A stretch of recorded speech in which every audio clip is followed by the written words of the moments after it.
Пане Сергію, скажіть мені, будь ласка,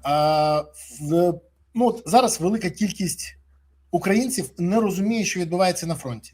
При цьому ворог відверто просувається біля населених пунктів Вовчанські хутори, також має просування біля населених пунктів Грася, Синельникове, Ліман та Вільче, це на південно-слобожанському напрямку. Рашисти окупували населений пункт Міньківка. Також мають просування в напрямку населених пунктів Привілля та Тихонівка, це на Краматорському напрямку. І також окупанти мають просування в населеному пункті Мала Токмачка і просування біля населених пунктів Новоданилівка та Новоолександрівська на Оріхівському напрямку. Окрема історія, що зараз з Херсонщини знімають, і це підтверджують наші військові, для перекидання, росіяни знімають свої війська і перекидають на Запорізький Оріхівський напрямок. Але це повідомляють військові. Чому цієї інформації нема на єдиному телемарафоні, що зараз на фронті, і чи могла б ця інформація на телемарафоні протрезвіти суспільство? Бо у нас величезна кількість людей живе, давайте відверто казати, в своїй реальності, де війни вже немає.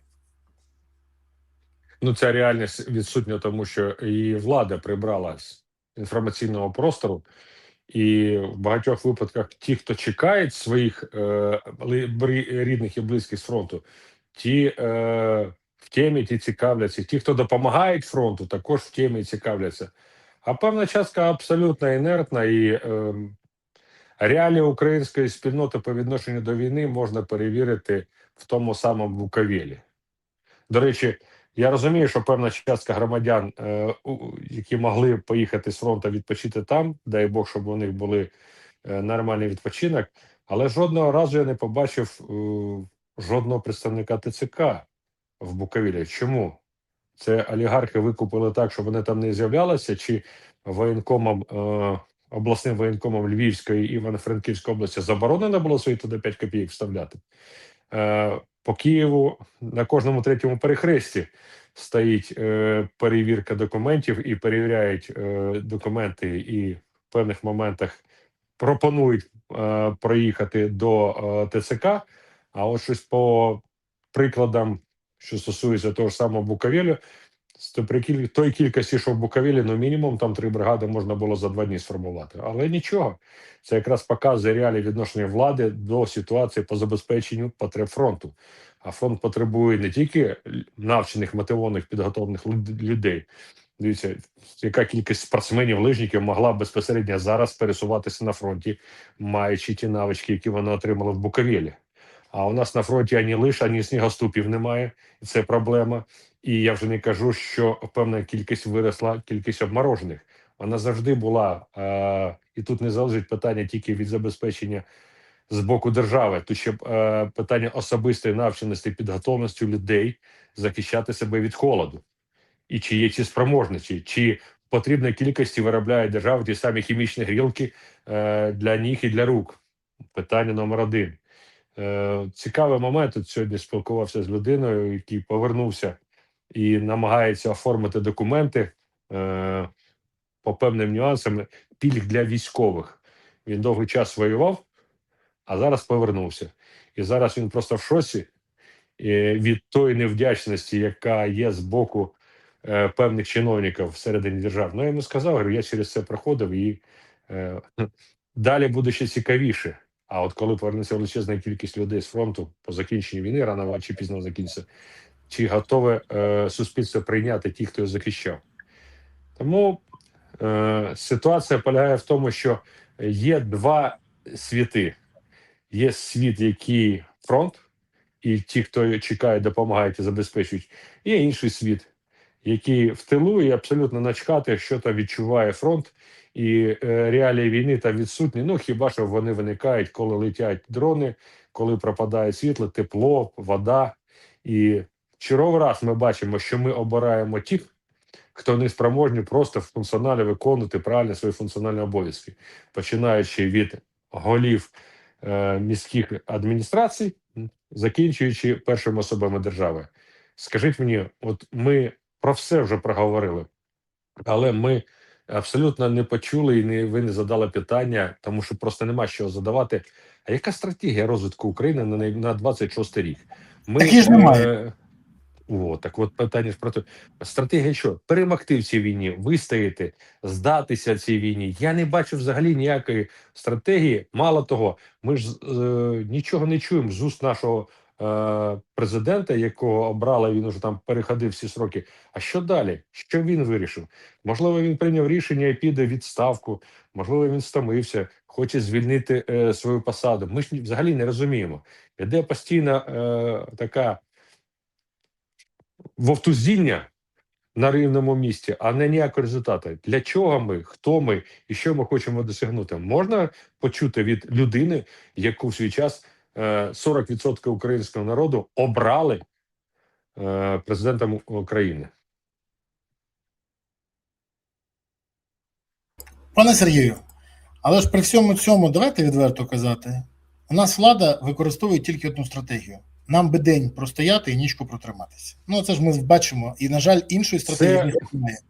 Ну, в них, знаєте, є проблема, припекло в сраку, рухаємось. Не припекло, лежимо на піці, і далі, колупаємося пальцем носом. Більшої стратегії ніякої нема. Злі язики з Міністерства оборони, верніше, декілька злих язиків, а я перевірив цю інформацію, кажуть, що новий міністр Федоров хоче замінити головкома Сирського. Це в нього зараз ідея фікс.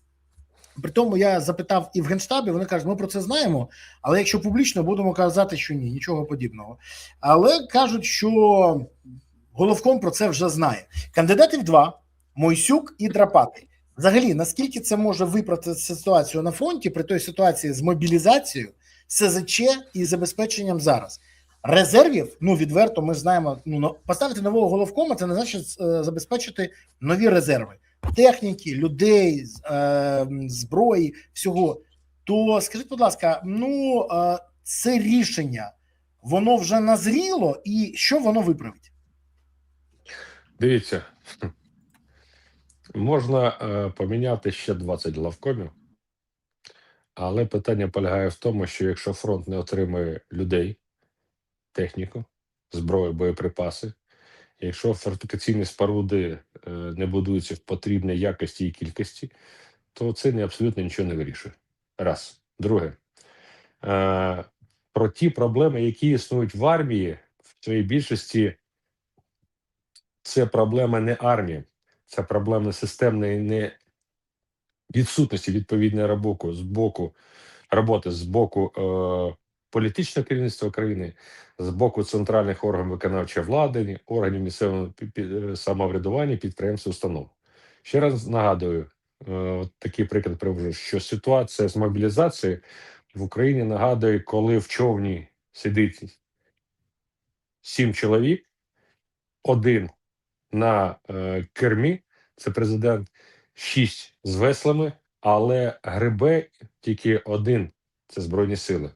А міністерство, одне весло, центрального виконавчої влади, органи місцевого врядування не гребуть, підприємства не гребуть, установи не гребуть. То як же ж воно ж буде куди? Та й президент того керма не тримає. Тому якби не гріб там той військовий матрос, ніякої користі від тої шлюпки не буде. Тому ситуація в заміні главкомів може дати той результат, коли ми побачимо стратегію, що стосується підготовки населення, ще до того моменту, як новини тягнули форму. А ми так і не побачили навіть в інформаційному просторі підняття рівня морально-психологічного виховання населення, мотивації населення не побачили. Що стосується питань забезпечення потреб фронту різними видами зразків і зброї, ми побачили, що в черговий раз опять черговий шкандаль, що стосується величезної кількості вкрадених грошей на протитанкових і на протипіхотних мінах. І ми не побачили, кого ж, яким чином за це покарали і кого притягнуло до відповідальності. Тому в певних моментах це може зняти градус напруги по відношенню до пана Зеленського, як це було з маніпуляціями з паном Будановим, але це абсолютно не змінює сутність бездіяльності центральної влади. Що вам сказати на це? Все правильно ви говорите, але питання, що наша влада чомусь ігнорує все, що їй кажуть, що треба робити. І робить навпаки те, що хоче, а не те, що треба країні. При цьому вона інколи робить, влада абсолютно незрозумілі речі. Так, наприклад, анонімні телеграми та неанонімні ідіоти зараз розповсюджують повідомлення, що тривають переговори між представниками Петра Порошенка і Валерія Залужного. Більше того, таку маячню там кидають. А робиться це для того, щоб дискредитувати Залужного і сказати, що от бачите, він повністю ліг під Порошенка, все інше. А це брехня, це відверта брехня. То в мене до вас єдине запитання. Якщо це розповсюджують ті телеграм-канали, які афільовані з Банковою, то хто і з якою метою запускають ці фейки і для чого вкладають в це гроші? Питання сформувати негативний образ в людини, яка має достатньо серйозну підтримку в інформаційному полі України. І вони самі займаються підготовками до виборів, але про це мовчать.